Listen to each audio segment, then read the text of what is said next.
ကျွန်တော်နာမည်ကဦးမင်းထက်ကျော်ပါမြန်မာနိုင်ငံရန်ကုန်မြို့ကနေကျွန်တော်အမျိုးသမီး2009ခုနှစ်မှာကျွန်တော်အမျိုးသမီးဒေါ်မီလွန်းသူမှာဘီပိုး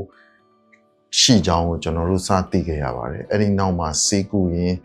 စေမှတ်တမ်းတွေပြုစုရင် medical check up လုပ်ရင်းနဲ့2025မှာကျွန်တော်တို့မြန်မာနိုင်ငံမှာအသေးမှာကုသမှုခံယူရတော့မယ်ဆိုတဲ့အချိန်မှာကျမကစုံစမ်းလိုက်တဲ့အခါဒီအိန္ဒိယမှာရှိတဲ့ဆရာဝန်ကြီးတွေကပို့ပြီးတော့တော်တယ်ဒီအိန္ဒိယနိုင်ငံမှာရှိတဲ့ On evaluation in India with us at Max Hospital Vaishali, she was found to have about a 7-8 centimeters tumor in the right side of liver. Fortunately, her liver functions were preserved and there was no evidence of portal hypertension. Due to this, she was discussed in tumor board and at that time was planned for removal of the tumor at surgery. 73နာရီလောက်ကြာတယ်ခွဲစိတ်ကုသမှုပြုလုပ်ခဲ့ပါတယ် gallbladder ဖယ်လိုက်ရပါတယ် At surgery,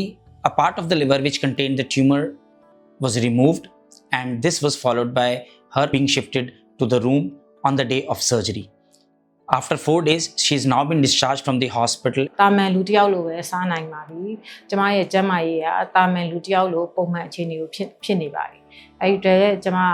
ဒီ Max မှာရှိတဲ့ဆရာဝန်တွေအကုန်လုံးရောဒီဆရာကြီးရဲ့ team အကုန်လုံးရောဒီမှာရှိတဲ့ဆရာဝန်တွေဆရာမတွေ nurse တွေရှိသမျှလူအားလုံးရော